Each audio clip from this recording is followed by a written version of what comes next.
What does it mean to run amok? Which part of the world does this phrase come from? Did Captain Cook discover Australia? What does the idiom run of the mill mean? What is its origin? All this and more coming up. Do watch, but first, please subscribe to The English Nut. Thank you.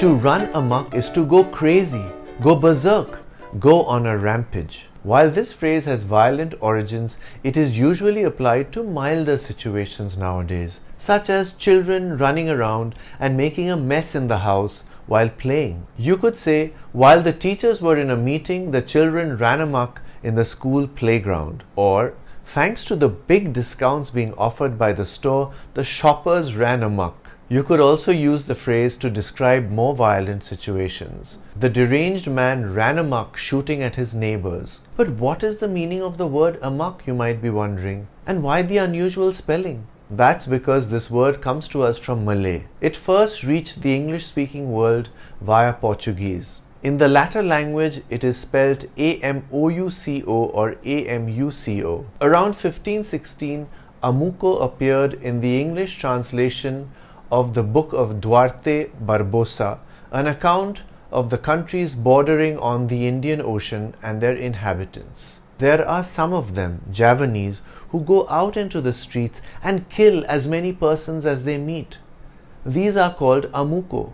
Captain James Cook, the British naval captain and explorer, wrote about his trips around the world in the 1772 book Voyages. He is credited with familiarizing the rest of the world with a version of the old Malay tribal concept of running amok. To run amok is to get drunk with opium, to sally forth from the house, kill the person or persons supposed to have injured the amok, and any other person that attempts to impede his passage.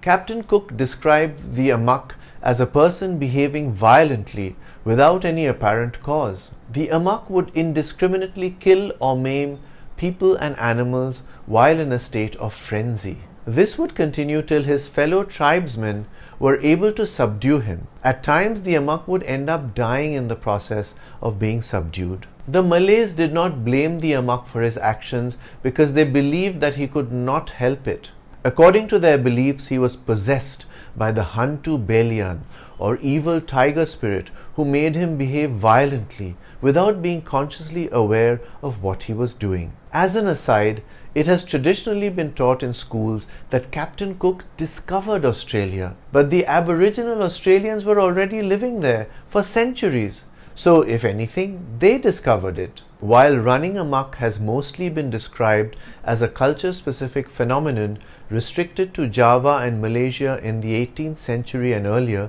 it is not too different from the violent rampages that people in modern industrial societies go on. You often hear reports of a man killing his entire family before dying at the hands of the police, or someone going on a frenzied killing spree in a school before being apprehended by law enforcement officers. The perpetrators then and now are likely to be mentally disturbed individuals. Amok is also spelt as amuck, amok, and there is a fictitious origin story of the word involving sailors running a ship aground that is quite literally into muck. Something that's average or ordinary, not of outstanding quality, or a thing with no special features is described as run-of-the-mill.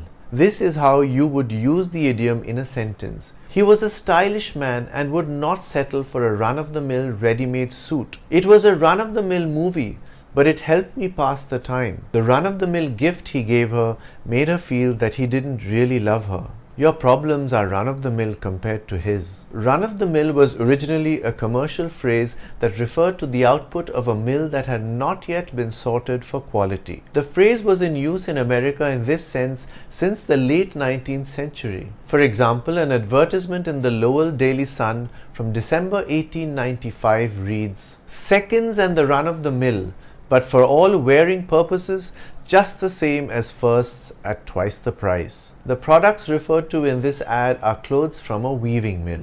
The figurative use of the phrase began in the early 20th century. Here's a citation from Margaret Mitchell's novel Gone with the Wind, published in 1936. "And I went to work and told them I just knew Jim would rather be buried in my best casket than in some ordinary run-of-the-mill one." It is interesting to note that Gone with the Wind was the only novel that Mitchell wrote.